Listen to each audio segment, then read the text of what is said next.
Up. Chris, welcome back. Thanks, Kerry. It's good to be back with you and all your listeners today. Hey, so we got all these currency events taking place on a scale never before seen in the world, and yet nobody seems to be that worried about it. Well, I don't know why. Trouble always starts from the outside in. Emerging markets are the places you would expect to see the first effects of a liquidity retraction. Because come on, who doesn't know? Who in this day and age doesn't know that the entire gains in the stock markets and bond markets have been due to central bank printing? So what would you expect when they finally slow down that printing? Well, you'd expect, the same thing you'd see if a Saturn V rocket ran out of fuel halfway off the launch pad. You'd see that thing start to slow down and its vertical ascent begin to stop, nose over, and come back down to the launch pad. So that's what I think we're seeing out there at the emerging market side is just what happens when that liquidity flood tsunami finally begins to ebb a little bit. And the early returns are not encouraging, except in the U.S. markets where all-time highs. That's supposed to be the be-all, end-all salve and correction for all other ills in the world. Yes, it's really that shallow at this point in time. That's what we're left with. And even in China, their markets are blowing up. And then we see gold take a major hit and silver. Gold was under 1,200 for a week. Silver is still under $15 the ounce. Is this ever going to change here for precious metals? Or are we just is this our lives here? Well, to be clear, I had a great interview with Brian London. He runs the New Orleans Investment Conference and writes the Gold Newsletter. And anyway, he's been following this stuff for a very long time. He agreed with me that gold and silver are manipulated, but so are almost every other market out there at this point in time. So if you want to see the same sort of stop running, lack of price discovery, price movements that you see in gold and silver, I can show them to you in a dozen other commodities. I can show them to you in individual stock shares. I can show them to you in the broader stock markets. I can show them to you in things like the treasury market. It's everywhere. So we have markets that are of, by, and for the machines. The machines are held and owned by the most connected insiders on Wall Street. Hop, skip, and a jump from there to the largest ever wealth and income gaps in history. It's not hard to understand, Kerry. We have broken markets that are run. Really, it's rigged. They're all rigged. But they're just rigged. And they're not rigged for your benefit. To the extent that your own individual retail portfolio is going up is a happy accident. But trust me, when they in air quotes, decide to pull that plug, you will find that they have doorways available to them to exit that you do not. Welcome Charlie Brown to trying to kick the football one more time. Wall Street's Lucy in this story, and everybody else except them happens to be Charlie Brown. Yeah, well, so at some point, this rigging presumably can't go on forever, can it? I mean, how much longer is it going to be? I mean, is this our new reality, or is it just kind of transitional? Well, it's gone on a lot longer than anybody thought, myself included. It really shows the power of deception, self-deception, delusion, all that other stuff. Bubbles are really self-reinforcing phenomenon. Somebody was just telling me, you said there was a double top in the NASDAQ back in 2016, and look at it now. And it's true, there was. I had to point out gently to this individual that, well, that's true, but 2016 and 17 saw the largest amount of monetary printing by the big five central banks of the world in the entire series. They were telling us how everything's getting better. They saw that double top in the world equity indices and they freaked out. Remember, we also had emerging market difficulties back then, if people care to recollect. Late 2015, early 2016, January 2016 was a complete mess and magically turned around one night early in February, and it's been off to the races ever since with a couple blips. We had a little Brexit blip. We had this little thing called the Trump election. Again, two more moments when we saw tons more liquidity get dumped in. So here's the bottom line to get all the way back to your question. Does this ever end? Look, we saw after Brexit that 50,000, not 50,126, 50,000 on the dot contracts for gold were dumped in the first few minutes after the surprise Brexit vote came through because gold was spiking. Can't have that. That sends the wrong signal. That tells people they, air quotes, don't have everything under control. So that was a clear market manipulation event. When I was talking with Brian London, he said, yeah, I remember back 2013, gold is sort of bouncing along at the 1,500 mark. All of a sudden, we saw the equivalent of 100,000 contracts get sold off in the next few minutes. The position limit for any one trader, theoretically on the CFTC, is 3,000 contracts. So did we have 33 random entities out there suddenly decide they were going to max out their position limits, or do position limits not apply at certain times to certain entities? We don't know because the CFTC never investigated that event. They said there was no evidence of fraud, so what was there to investigate? Right? Nothing. So what are you going to do here? So, does it end? It has to at some point, of course. And the bigger they come, the harder they fall. That's the concern here. I think they've set us up for a spectacular, if not dangerous, if not deadly, collapse at some point in the future. Yeah, I think it could be cataclysmic for sure. And nobody seems prepared for it, do they? No.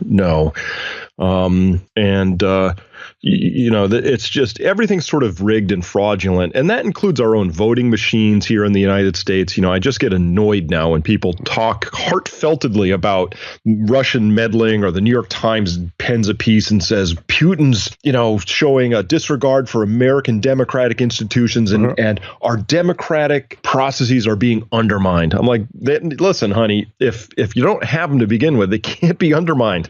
So we don't have a democracy. Votes don't matter, unless you happen to live in a state where you actually have hand counting as an available option. Then we get exit polls that match and results that are statistically valid and within parameters that we would expect. But otherwise, And nobody cares. Neither party. Nobody's making any stink about that. Nobody. There's only one party. That's the uniparty. But you're starting to sound a little bit conspiratorial, like somebody who just got banned from virtually every social media platform out there, except for, interestingly enough, Twitter. So first they came for Alex Jones. Well, it's interesting. I just put out a video on this showing the data, just saying, hey, if you believe in election integrity, and you should, here's some data to show that we don't have it. Right. And, I've got close to 18,000 followers on Twitter. I think I had one person like it. So whenever I put something out and it just has a complete chirping cricket sound, I know I've been shadow banned. And that's interesting because, Twitter, and this also happened on Facebook, those two platforms have been promoted in the media as exercising their corporate right to, display their bias, if you will, and it's left leaning. But it's not, because, when I'm pointing out that our elections are flawed, you would think the left would jump on that and say, well, somehow mysteriously the election got thrown towards Trump there 10:30 at night that Tuesday, November 3rd, 2016. It was in the bag for Hillary. Next thing you know, 10:35, it wasn't. What happened?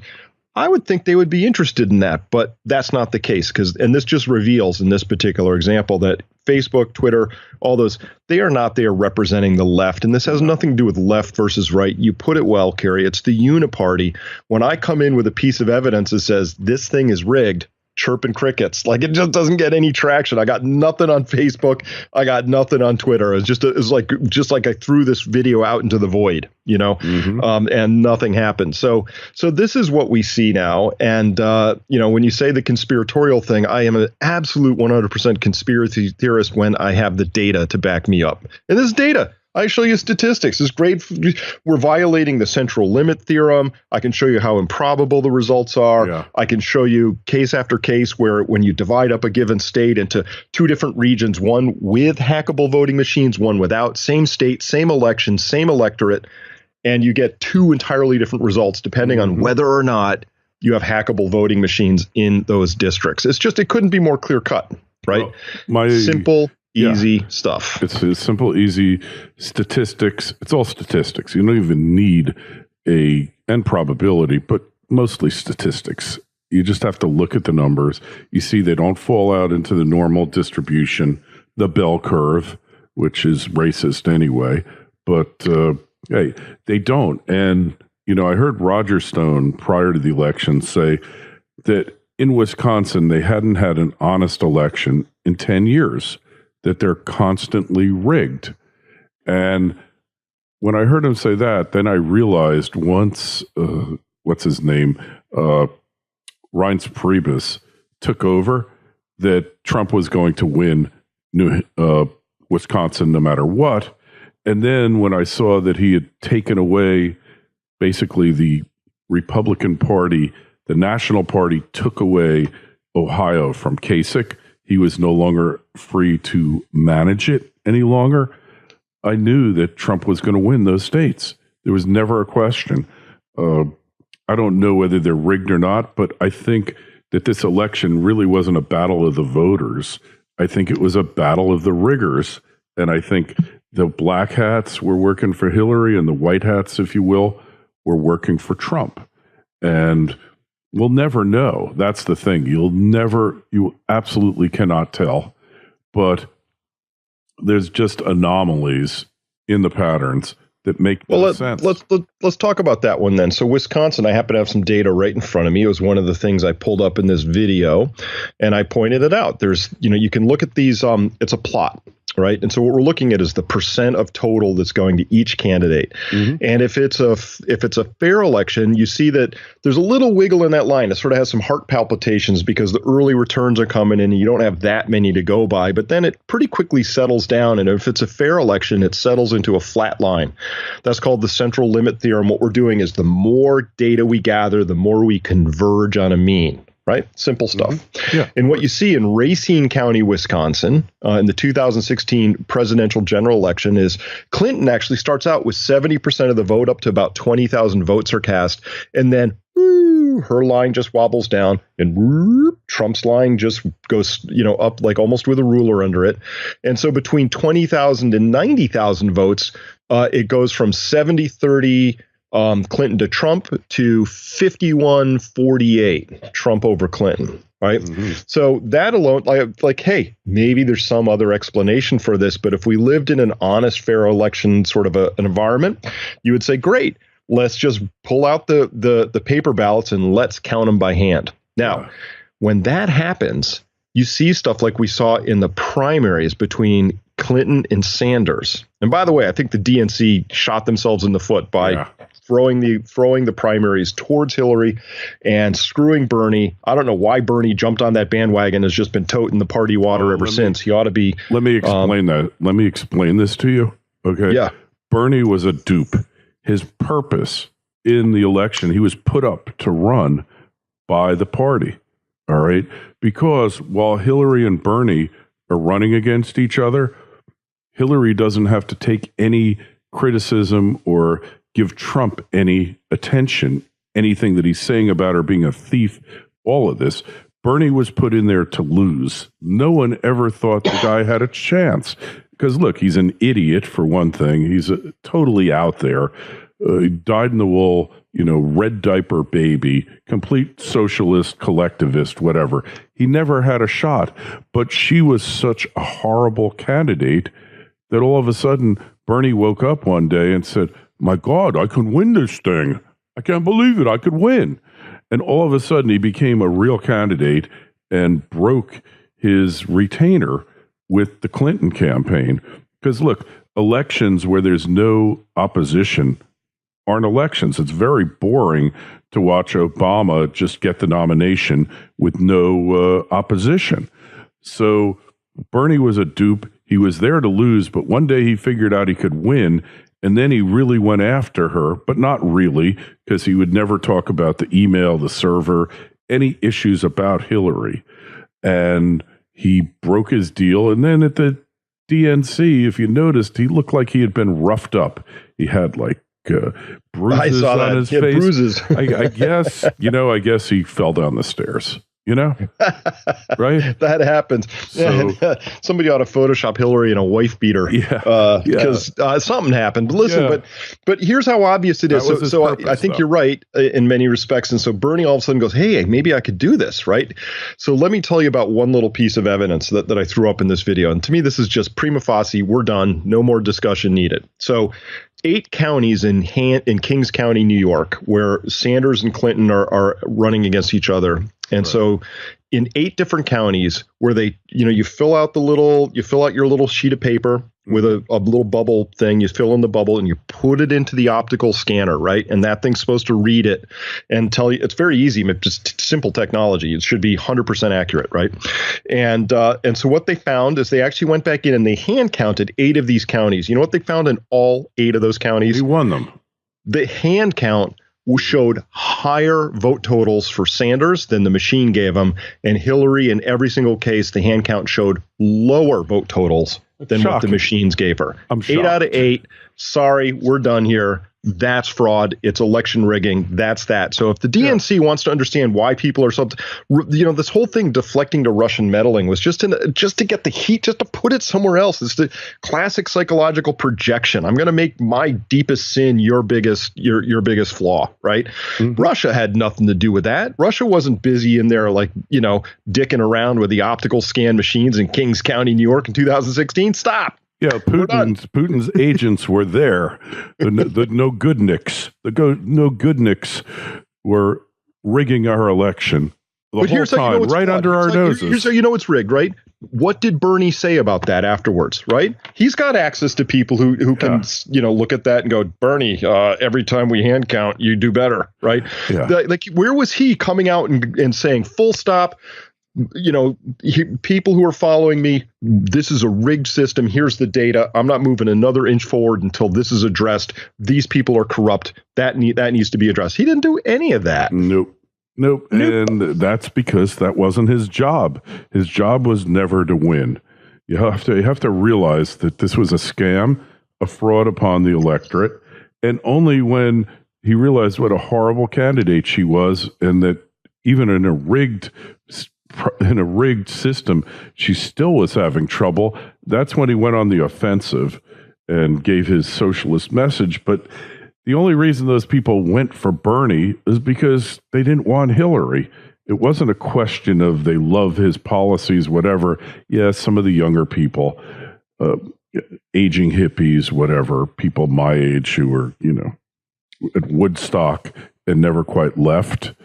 But, the reality was, it wasn't that Bernie was so popular. It was that she was so unpopular, and even controlling the news cycle, Chris, couldn't do anything about it. But let's go back to the censorship, corporate censorship happening all over the place. We'll probably get shadow banned as a result of this, because every time you post a video to YouTube, a transcript is automatically generated. Then some AI bot scans it and looks for things like Alex Jones, like Google is evil, Google is censoring, YouTube is censoring. It looks for all these terms, and then it acts accordingly. It shadow bans you, or worst comes to worst, it puts out a strike against you, and 2-3 strikes and you're out. Look what happened to Sean at SGT. Sean's a good friend. I don't necessarily agree with all of his theories, but a lot of them are pretty good, pretty spot on. He does first-class production values, and 3 strikes, he was out for like a week. They just erased 11 years worth of work on him. And he's a small player compared to an Alex Jones with 2 million subscribers. This is going to have ramifications. This is the battleground for the next presidential election. It combined with the so-called hacking of the election, electoral fraud. We got all these illegals signed up to vote, especially in California where they don't need them. And, it's so easy to check it out. I believe that Homeland Security is doing it as we speak. There's a lot coming out here. Hey, I don't remember if we talked about QAnon much in the past, but QAnon, one of the leading QAnon people was a guest at the White House last weekend, I think on Friday or Saturday, and they asked him, did you talk about QAnon? And he said, no, we talked about a lot of things, but we never talked about QAnon. All right. Now, look, when president has a QAnon proponent as a special guest to the White House, what is that telling you here, Chris? It might not be as countercultural as I first thought. Hey, I'm inclined to believe that QAnon is real. I mean, 30 days ago, he said McCain had 30 days and down to the minute, 28. And at exactly the same time that thing was posted at 6:28 Eastern time, 30 days to the exact time and minute, McCain died. Okay, so it was 4:28. I guess that would be Mountain Time because Arizona doesn't do daylight savings time. So they 2 hours behind or 3 now. It was a 2-hour time difference, and boom, look what happened. Interesting, huh? Mm-hmm. So, what do you make of that? I love coincidences, but I don't believe in them. You know, so it certainly is possible. I don't like to say, "Oh, I'm all in." I like to remain cautious, but when you see little bits and pieces come out, and then you know that Trump loves to troll, you know, so what better way to get the elites to think that Sessions is a good-for-nothing idiot than to be blasting him on Twitter, and Sessions never responds, and he keeps smiling. It's a game here. It certainly could be a game, put it that way, right? Mm-hmm. Yeah, it could be. Who knows what's happening at this stage? I just know that everything is just rigged as much as possible. Nothing is left to chance. Listen, if you couldn't understand what the Snowden releases were telling you all those years ago, there's probably no hope of really driving it in any deeper at this point. But, what did we learn then? We learned that every computer is compromised, that there's no such thing as a digital audit trail you could now trust when it comes from the authorities, that any particular trail could be put in, that they consider information to be the most powerful weapon. They're absolutely right. So any particular news article, the comment sections can't be believed. We understand the corporations are in there busy doing stuff. Article just came out today in the San Francisco Gate about how, Amazon has unleashed its little, troll army to go out and explain how great it is to work for Amazon, to counteract all those other articles coming out saying, hey, wait a minute, should we really be paying social, entitlement, goodies to his workers, blah, blah, blah. So listen, if anything that you or I or anybody listening is reading, whether it's in a comment section, whether it's in any sort of print media, online or otherwise, you have to know that there's a script being run somewhere. Somebody's running a scam. And you should always know that. From Randolph Hearst writing about, trying to get us into a war back in the turn of the last century, whatever it is, just understand information is power, and it's not left to chance anymore. It hasn't been for a long time. Oh, yeah. You can't just leave it in the hands of the public. God only knows what they'll do. And draw their own conclusions. That's, oh my goodness, that's bad. But that, so to me, that's why it's interesting to see that, I throw out this thing about a lack of election integrity and it's just chirping crickets on Facebook and Twitter. That tells me everything I need to know. These are not liberal, leftist, progressive bastions out there, trying to get rid of Alex Jones and alt-right sort of points of view. That's the cover story. The real story is they're controlling the entire flow of information, which doesn't like to point out things like, that the elites are really, running off with the entire apple cart at this point in time. And the United States is a warmongering nation that really lacks a certain moral integrity because we're busy, out there saying, do as we say, not as we do, and it's just corporatism by any other name. So that's all. Twitter is not about this guy @Jack, and Facebook isn't about this guy called Zuckerberg. Please, if those two companies ran afoul of the deep state, they'd be out of business by next Tuesday.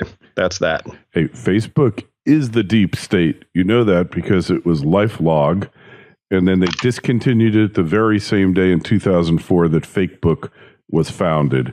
And look, like Zuckerberg, maybe he's a really talented programmer. I don't know. Maybe he's some kind of idiot savant, but he certainly does not look capable to me. There's just more to this story. And the same with Jack Dorsey. Same deal, It's just very, very suspicious, the whole thing. And LifeLog, it's it's a joke. It's a freaking joke. And that's why critical thinking, which you teach and you're a huge proponent of, as am I, is really the only thing that can save you and help keep you sane in an insane time where there appears to be no truth and no reality. And it's not all relativistic. There are facts, actual facts. And that you could take to the bank. And voter fraud, shadow banning, censorship on the internet is one of them. And look, when was the last time the government called you on the phone and asked you to do something and you said no? If you've been fortunate, never. But if it's happened to you, you don't say no. You know, they make you an offer you can't refuse. And that's what happens regularly. Anyways, that's it for today. peakprosperity.com. That's Chris's site. What's your YouTube channel? Where do we find you on YouTube, Chris? ChrisMartenson.com. Just spell all of that out, and you get right to the channel there. And on Facebook, it's just my name. You'll get there as well. And again, all we care about is the data. You know, we follow what the data says, and if it says something different, we'll change our minds. But right now, the data says this is these are pretty rigged situations going on right now. Yeah, hey, well, enjoy the rig, because when it's not rigged, that's when things are going to get really interesting.